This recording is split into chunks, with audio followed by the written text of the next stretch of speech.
এই যে হচ্ছে সেই লিফান কেপিটি, যে গাড়িটা আজ থেকে অলমোস্ট প্রায় 5 বছর আগে আমি সেল করে দিয়েছিলাম। শেষে বাধ্য হয়ে আবার ঘরের ছেলে ঘরে ফেরত নিয়ে আসছি, আমি নিজেই নিয়ে নিছি। আর গাড়িটা বর্তমানে মিটার রিডিং হচ্ছে 56,422। মানে যে কোনো কাছের জিনিস যখন বিক্রি করে দেওয়া হয় না, তখন আসলে খারাপ লাগে। তারপরেও আমাদেরকে এইভাবেই ভালো খারাপ মিলিয়ে চলতে হয়।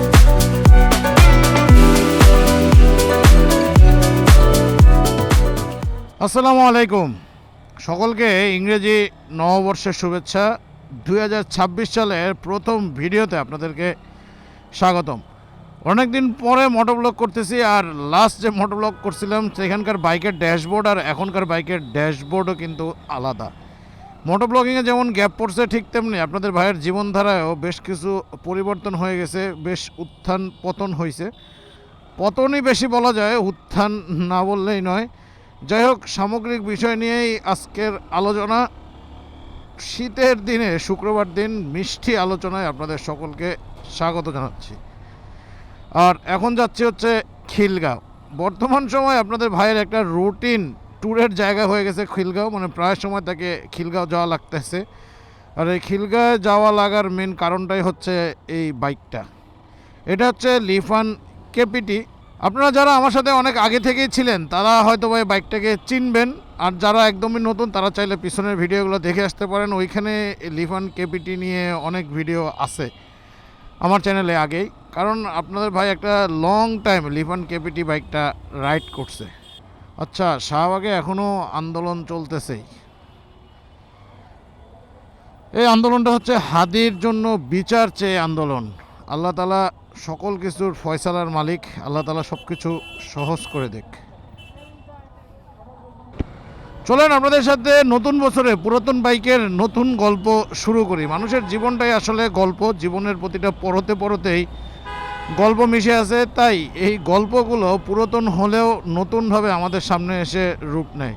ঠিক তেমনি এই বাইকটা লিফান কেপিটি, এটা হচ্ছে NBF 2, নন ABS যে ভার্সনটা সেইটা। এই বাইকটা আমি অলমোস্ট প্রায় 15 থেকে 20,000, 17,000 কিলোমিটারের মতো রাইড করছিলাম, এবং রাইড করার পরে যে কোনো একটা কারণবশত এই বাইকটা আমি সেল করে দিই। বাইকটা সেল করছিলাম হচ্ছে 2019 সালে। আর আমরা এখন কি সিগন্যালে পড়ছি? আচ্ছা, সিগন্যালটা শেষ হয় তারপর আবার কথা বলতেছি। বাইকটা বিক্রি করছিলাম আমি 2019 সালে। আমি চিটাগাংয়ে একটা ট্যুরে গেছিলাম, এবং সেই ট্যুরের থেকে আসার পথে হঠাৎ করে মাঝ রাস্তায় বাইকের স্টার্ট বন্ধ হয়ে যায়, এবং একদম সামান্য একটা কারণে বাইকের স্টার্টটা বন্ধ হয়ে গেছিলো, ওয়ারিংজনিত সমস্যা। এরপরে যে সমস্যা সলভ করতে করতে আমার কুমিল্লাতেই অলমোস্ট রাত 2টা বাজে, এবং এরপরে আমি কুমিল্লা থেকে একা এই বাইক রাইড করে বাসায় আসি রাত 4টায়, এবং সে মেজাজ খারাপ করে পরের দিন সকালে বাইকের সেল পোস্ট দেয়, এবং 2-3 দিনের ভিতরে আলহামদুলিল্লাহ বাইকটা সেল হয়েও যায়। কিন্তু এই ঘটনার সূত্রপাত হয়েছে বাইকটা সেল হওয়ার পর থেকেই। বাইকটা সেল করার পরে যে ভদ্রলোক আমার কাছে বাইকটা কিনছে, সে ছিল আমার খুবই বিশ্বস্ত এবং ক্লোজ একজন ছোট ভাই। ভদ্রলোক থাকতো চিটাগাংয়ে। সে আমারে বলছিল যে ভাই, আপনি বাইকটা আমাকে দেন, আমি সামনের মাসে ঢাকায় এসে আমি বাইকটার নাম ট্রান্সফার করে নিব। যেই কথা সেই কাজ, আমি তাকে বাইকটা দিয়ে দিলাম। বাট সে আর আমার কাছে নাম ট্রান্সফার করলো না। সে কি করলো, বাইকটা বিক্রি করে দিল নারায়ণগঞ্জের আরেক ভদ্রলোকের কাছে, যাকে আমি চিনি না, বাট সে নাকি তার পরিচিত। এরপরে নারায়ণগঞ্জের ওই লোকের সাথেও আমার যথারীতি কথা হইতেছিল যে সে ঢাকায় আসলে বাইকের নাম ট্রান্সফার করে নেবে, ব্লা ব্লা এই সেই।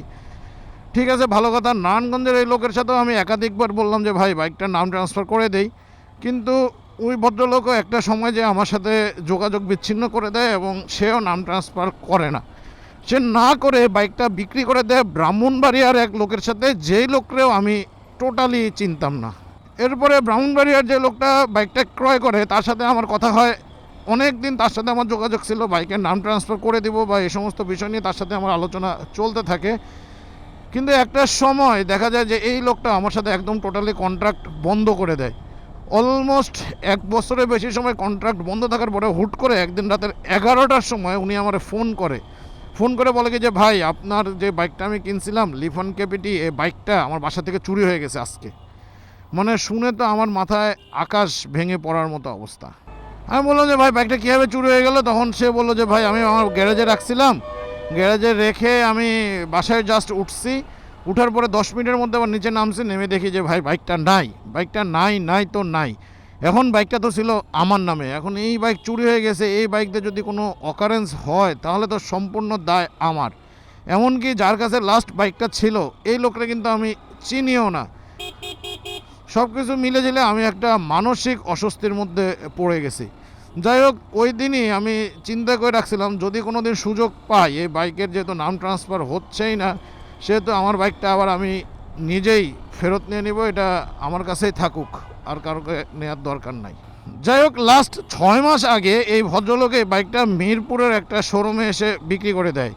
বিক্রি করে দেওয়ার মেন কারণ হচ্ছে তাকে আমি বাইকের নাম ট্রান্সফার করার জন্য যথেষ্ট পরিমাণে চাপ দিচ্ছিলাম, আর ততদিনে তার এই বাইক চালিয়ে এই বাইকের উপর থেকে মনও উঠে গেছে, মানে সে নাম ট্রান্সফারও করে নেবে না আর এই বাইকও সে আর চালাবে না। যে কারণে সে এক প্রকার আমার সাথে কোনো যোগাযোগ ছাড়াই সে ডিরেক্ট মিরপুরে একটা সেকেন্ড হ্যান্ড শোরুমে এই বাইকটা বিক্রি করে দেয়, এবং এইখান থেকে আবার নতুন একটা ঝামেলার সৃষ্টি হয়েছে। সেকেন্ড হ্যান্ড শোরুম থেকে এক পুলিশ ভদ্রলোক এই বাইকটা কিনে এবং সে বাইকের পিছনে বেশ কিছু টাকাও খরচ করে সার্ভিসিং বাবদ, কিন্তু দেখা যায় যে ওনার ফ্যামিলি এই বাইকটাতে রাইড করতে পারতেছে না, ওনার ফ্যামিলি নিয়ে উনি এই বাইকটাতে কমফোর্টেবলি রাইড করতে পারতেছে না। যে কারণে সে ভদ্রলোকও আমার কাছ থেকে আর নাম ট্রান্সফার করে তো নেয়ই নাই, উল্টা সে শোরুমে বাইক ফেরত দেওয়া নিয়ে তাদের মধ্যে ঝগড়া বিবাদ গ্যাঞ্জাম সৃষ্টি হয়েছে, এবং আমাকে সেইখানেও অ্যাটেন্ড করতে হয়েছে বিভিন্ন সময়, মানে গ্যাঞ্জামের পরে গ্যাঞ্জাম। যাই হোক, সর্বশেষ এই বাইকটা নিয়ে নিল আরেকজন ভদ্রলোক, তার সাথে আমার খুব সুন্দর মতো কথোপকথন হইতেছে যে তাকে আমি ফাইনালি বাইকের নাম ট্রান্সফার করে দিব। এখন বাইকের যে নাম ট্রান্সফার করে দিব, বাইকের আবার ডিজিটাল নাম্বার প্লেটও নাই। এই যে এতগুলো হাত বদল হয়েছে, এর ভিতরে কোনো এক ভদ্রলোক বাইকের ডিজিটাল নাম্বার প্লেটটাও হারায় ফেলছে। এখন এই দায় কে নিবে? আমি নিব নাকি যে সেকেন্ড হ্যান্ড শোরুম থেকে বাইক কিনছে সে দায় নিবে? যে কারণে আলটিমেটলি এই বাইকের নাম ট্রান্সফার আর হয়ই না, আরও অনেক ঝামেলা হয় এই বাইকগুলো নিয়ে। তাই সর্বশেষ আমি সিদ্ধান্ত নিই, ভাই ঘরের ছেলেরে আমি ঘরে ফেরত আনবো, আমার ছেলে বাঁকা হোক খারাপ হোক আমারই থাক। যে কারণে এই বাইক এখন চলে আসছে আমার কাছে। আমি যখন এই বাইকটা বিক্রি করছিলাম তখন এই বাইকটা রানিং ছিল অলমোস্ট 24,000 কিলোমিটার, আর বর্তমানে বাইকটা রানিং হচ্ছে 56,662 কিলোমিটার। আমি ভদ্রলোকরে বিক্রি করছিলাম 1,75,000 টাকা দিয়ে, আর আমি সর্বশেষ এই বাইকটা যখন সংগ্রহ করছি তখন সংগ্রহ করছিলাম তার কাছ থেকে 1 লাখ টাকা দিয়ে, এবং চিন্তা করছিলাম বাইকে আমার 30-40 হাজার টাকার কাজ করতেই হবে। আমি এই জন্য মানসিকভাবে প্রস্তুত ছিলাম যে যাই হোক 40,000 টাকার কাজ করলেও আমি আবার একদম নতুন করে সব কিছু নিউ বানায় নিব, আমার মতো করেই থাকবে বাইকটা, এবং এটারে আমি ফুল প্রিপারেশন নিয়ে নিয়েছি যে আমি এই বাইকটাকেই রাইড করব। কিন্তু বিপত্তি ঘটছে যখন এই বাইকটা আমি সার্ভিস করাইতে গেছি। বাইকের মোটামুটি 60% পার্টস আমার চেঞ্জ করতে হয়েছে। 60% বললাম এই কারণে যে বাইকের ইঞ্জিনের ভিতরের 2-1টা পার্টস ব্যতীত আর ক্লাচ প্লেটটা ছাড়া বাইকের ম্যাক্সিমাম সব কিছুই আমি পরিবর্তন করে ফেলছি, এবং অলমোস্ট এবং যা লাগাইছি সব কিছুই একদমই ব্র্যান্ড নিউ, এবং লিফানের অথরাইজ যে ডিলার আছে তার কাছ থেকেই সব কিছু নিয়ে লাগানো হয়েছে। একদম কেপিটির জেনুইন যে জিনিসগুলো সবগুলো জিনিস এটা লাগানো হয়েছে। যে কারণে আল্লাহর কাছে অশেষ শুকরিয়া যে এত পুরাতন মডেলের বাইক হওয়া সত্ত্বেও সব পার্টসগুলো পাওয়া গেছে। আপনারা যারা অনেকে মনে করেন যে চায়না গাড়ির স্পেয়ার পার্টস পাওয়া যাবে না, তাদেরকে বলতেছি যে পাবেন, একটু খোঁজাখুঁজি করলে চায়না গাড়ির স্পেয়ার পার্টসও পাওয়া যাবে। এখন আরেকটা সমস্যা হচ্ছে, বাইকটাকে নতুন করে রিবিল্ড করার পরে আমি বাইকটা চালাইছি হচ্ছে 200 কিলোমিটার। এই 200 কিলোমিটারের ভিতরে 50-60 কিলোমিটার শুধু আমার খিলগাতে আসতেই হয়েছে, কারণ যেহেতু একদম নতুন করে ইঞ্জিন বাধাই করা হয়েছে, এবং বাইকটার ইলেকট্রিক্যাল লাইনেরও বেশ কিছু সমস্যা ছিল, বাইকটার অক্সিজেন সেন্সরের সমস্যা ছিল, এবং এই সমস্যাগুলো না সব একবারে ধরা পড়ে নাই। মানে বাইকটা কিছুদিন রাইড করে করে করে করে এটার কিছু কিছু সমস্যা ফাইন্ড আউট হয়েছে, এবং সেই সমস্যাগুলো আস্তে আস্তে সলভ করা হচ্ছে। আজকেও যাচ্ছি ওরকমই আরেকটা সমস্যা সলভ করতে।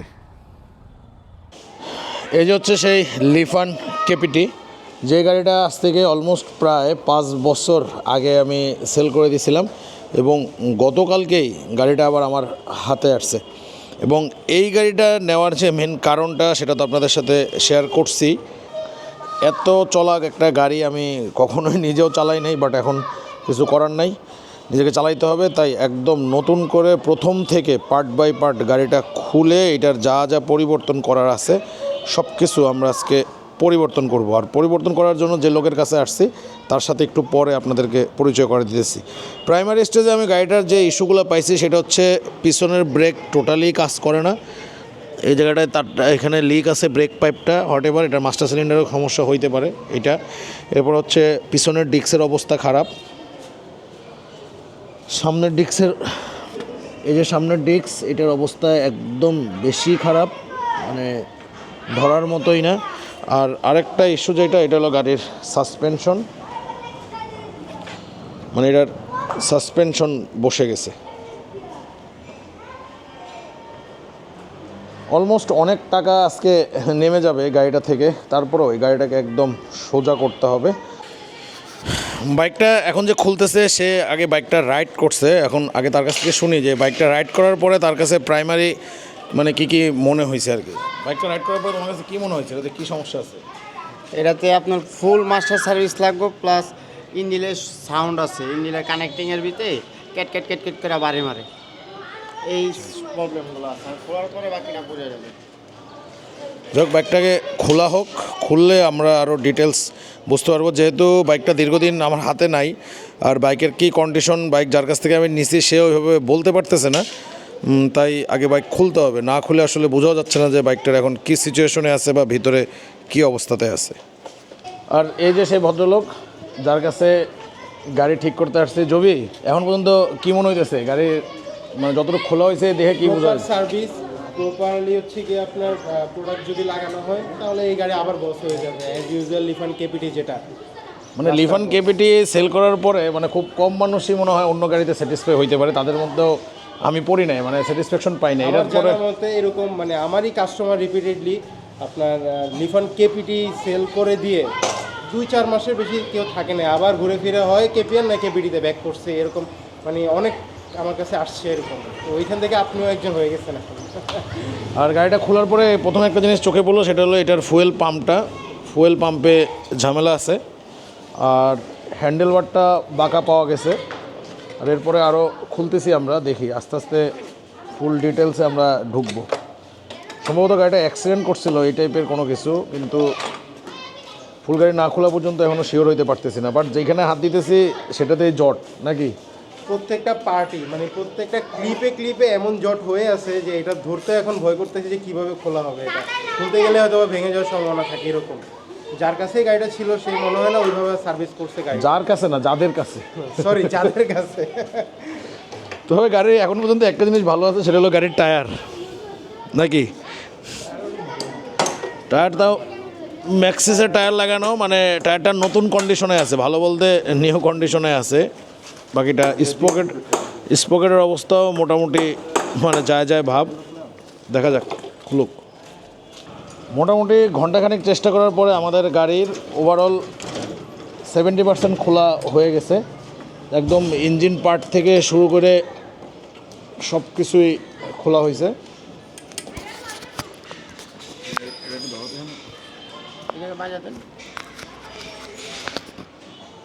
আচ্ছা, ইঞ্জিন পার্টে এখন পর্যন্ত কী কী সমস্যা পাওয়া গেছে? আপনার ক্লাস সাইডটা ক্লাস প্লেটটা একটু উইক আছে, তারপরে কানেক্টিং চলে গেছে, এটার মেইন যে কানেক্টিংটা থাকে পিস্টনের ওইটা চলে গেছে। এই কারণে মনে হয় শব্দটা হইতো। হ্যাঁ, এই কারণেই শব্দটা হইতো। টাইমিং চেন লাগবে, এগুলাই ছোটোখাটো বিষয়। বড় বিষয় তো আগেই পুরো লাইন আপ হয়ে গেছে। হ্যাঁ হ্যাঁ, মানে গাড়িটার একদম ফুল যা আছে, মানে আউটার সাইডের যা পার্টস আছে ম্যাক্সিমাম সবই চেঞ্জ করা লাগতেছে। অবশেষে আমাদের এই যে ইঞ্জিন পার্টটাকে আলাদা করা হয়েছে, এখন ইঞ্জিন পার্ট খোলা হবে। কি মনে হইতেছে ইঞ্জিন পার্টে কী হয়েছে? এটা খুলি তারপরে বাকিটা বলি। আমি খুলতে হবে পুরোটা। এটা খুলতে গাড়ির থেকে এটা নামাইতেই তো অনেক সময় লেগে গেছে। আমাদের প্রাইমারি ধারণা হইতেছে এটার ক্র্যাঙ্কশেপ আর টাইমিং চেনে এগুলো লাগবে, আর বাকিটা ভিতরে দেখলে হয়তো বোঝা যাবে যে আর কোনো সমস্যা আছে কি না।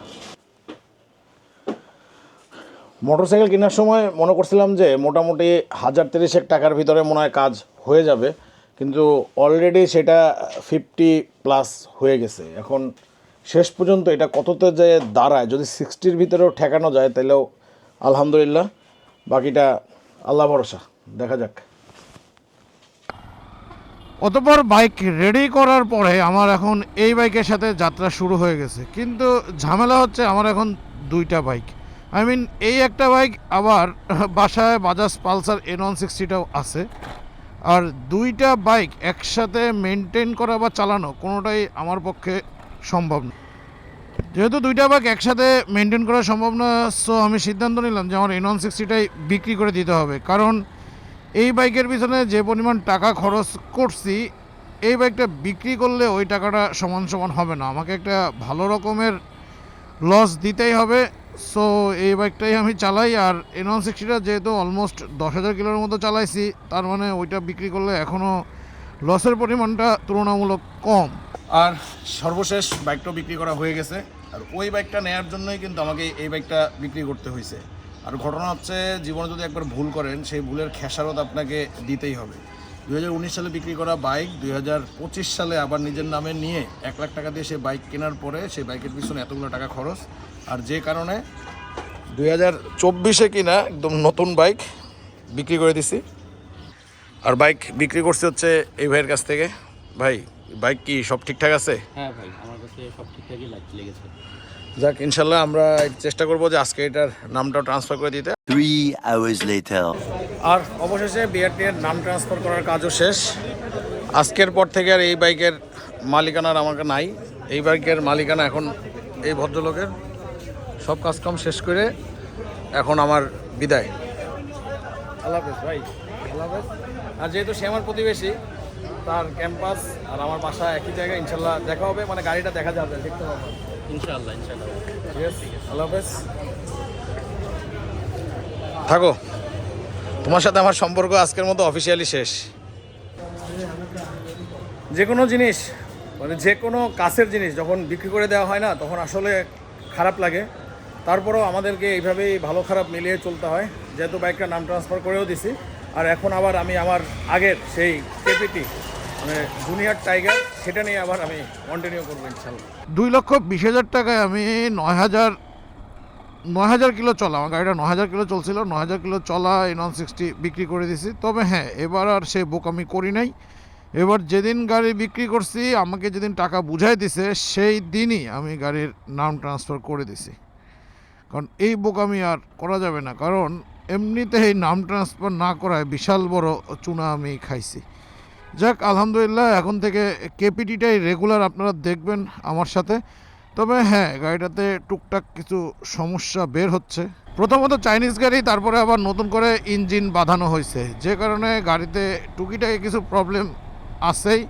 ইনশাল্লাহ এগুলো আস্তে আস্তে আমি সলভ করে ফেলবো। যেমন আজকে ফুয়েল সেন্সরটা চেঞ্জ করছি, কারণ এটার ইন্ডিকেটারে অ্যাকুরেট রেজাল্ট দিচ্ছিল না।